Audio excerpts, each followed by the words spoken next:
क्यों है खाटू श्याम मंदिर में इतनी दिव्य शक्ति? आखिर क्या रहस्य छुपा है इस पवित्र धाम के पीछे? आज मैं आपको ऐसी कथा सुनाने जा रही हूँ जो लेकर एक कहानी नहीं बल्कि आस्था, त्याग, शक्ति का अद्भुत संगम है।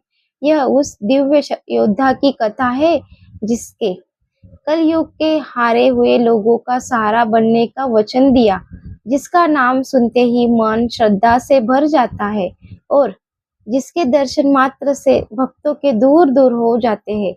राजस्थान के सीकर जिले में बसे हुए छोटे से गांव खाटू में स्थित यह मंदिर करोड़ों भक्तों की आस्था का केंद्र है। यहाँ हर दिन हजारों लोग अपनी परेशानियों लेकर आते हैं।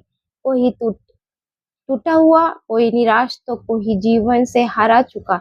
लेकिन कहा जाता है कि जो भी सच्चे मन से यहाँ आता है वह कभी खाली हाथ नहीं लौटता। तो आखिर क्या है इस मंदिर का रहस्य? क्या माना जाता है कि यहाँ आज भी दिव्य शक्ति मौजूद है? आइए जानते हैं इस महान योद्धा की कहानी जिसे दुनिया आज खाटू श्याम बाबा के नाम से जानती है। महाभारत काल में पांडव पुत्र भीम पुत्र घटोत्कच से घर एक तेजस्वी बालक ने जन्म लिया। उसकी माता थी गौरवी, जिन्हें हलीवाल्ती की कहा जाता था। जन्म के समय आकाश में अद्भुत प्रकाश फैला और देवताओं ने पुष्प वर्षाव की। उस बालक का नाम था बर्बरी। बचपन से ही बर्बरी असमाधान भक्तियों का स्वामी था। कहा जाता है कि छोटी उम्र में ही उसे कई राक्षसों का संहार कर दिया था।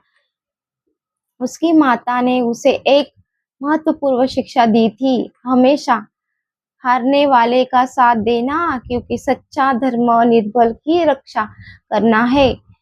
बर्बरी ने इस वचन को अपने जीवन का उद्देश्य बना दिया। युवावस्था में उसने कठोर तपस्या करने भगवान शिव को प्रसन्न किया।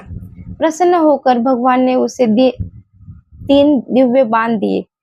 ये साधारण बाण नहीं थे, बल्कि ऐसी शक्तियां थी जो पूरे युद्ध का परिणाम बदल सकती थी। एक बाण शत्रुओं को चिन्हित करता, दूसरा मित्रों को सुरक्षित करता और तीसरा पल भर में सभी शत्रुओं का अंत कर देता। जब महाभारत का युद्ध शुरू होने वाला था, तब बर्बरी भी युद्ध में शामिल होने के लिए कुरुक्षेत्र भी और निकल पड़ा। उसने प्रण लिया था कि वो हमेशा हारने वाले का पक्ष का साथ देगा। रास्ते में उसकी मुलाकात एक तेजस्वी ब्राह्मण से हुई। वह कोई और नहीं बल्कि स्वयं भगवान कृष्ण थे, जो उसकी परीक्षा लेने आए थे। भगवान कृष्ण ने उससे उसकी शक्ति का प्रणाम मांगा। बर्बरी ने अपने बाण से एक ही पल में पेड़ से सभी पत्तों का भेद किया। तब कृष्ण समझ गए कि यदि यह योद्धा युद्ध में उतरा तो पूरा युद्ध संतुलन खो देगा। कृष्ण ने उससे कहा, यदि तुम हम हारने वाले का साथ दोगे तो युद्ध में बार बार पक्ष बदलने रहोगे और अंत में अकेले हुई ही पूरे सेना का विनाश कर दोगे। फिर भगवान कृष्ण ने उसके गुरु दक्षिणा से उसका शीश मांग लिया। बर्बरी ने बिना किसी हिचकिचाए ही अपना शीश दान कर दिया, लेकिन उसके एक अंतिम इच्छा व्यक्त की, मैं महाभारत का युद्ध देखना चाहता हूँ। भगवान श्री कृष्ण उसकी इच्छा स्वीकार कर की और उनका शीश युद्ध भूमि के पास एक ऊंचे स्थान पर स्थापित कर दिया, जहाँ से उसने पूरा महाभारत देखा। युद्ध समाप्त होने के बाद भगवान कृष्ण ने उसे वरदान दिया, कलयुग में तुम श्याम नाम से पूजे जाओगे और हारे हुए लोगों का सहारा बनोगे। सदियों बाद राजस्थान की धरती पर एक ब्राह्मण को स्वप्न में दिव्य आदेश मिला। खुदाई करने पर वह एक तेजस्वी शीश प्राप्त हुआ। उसी शीश को खाटू में स्थापित किया गया और वहीं से शुरू हुई खाटू श्याम मंदिर की दिव्य महिमा।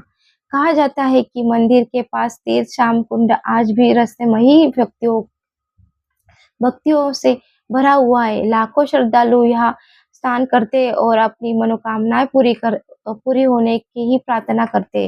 भक्त मानते हैं कि श्याम बाबा आज भी अपने भक्तों की पुकार सुनते हैं। जो सच्चे मन से उन्हें याद करता है, उसे अब जीवन के कष्ट धीरे धीरे समाप्त होने लगते। श्याम बाबा केवल एक देवता नहीं, बल्कि विश्वास, त्याग और प्रेम का प्रतीक है। उनका संदेश है कि जीवन में सभी भी हार नहीं माननी चाहिए, क्योंकि ईश्वर हमेशा अपने भक्तों के साथ खड़े रहते हैं। हारे का सहारा श्याम बाबा हमारा। वीडियो अच्छा लगे तो लाइक करें, सब्सक्राइब कीजिए। Thank you so much.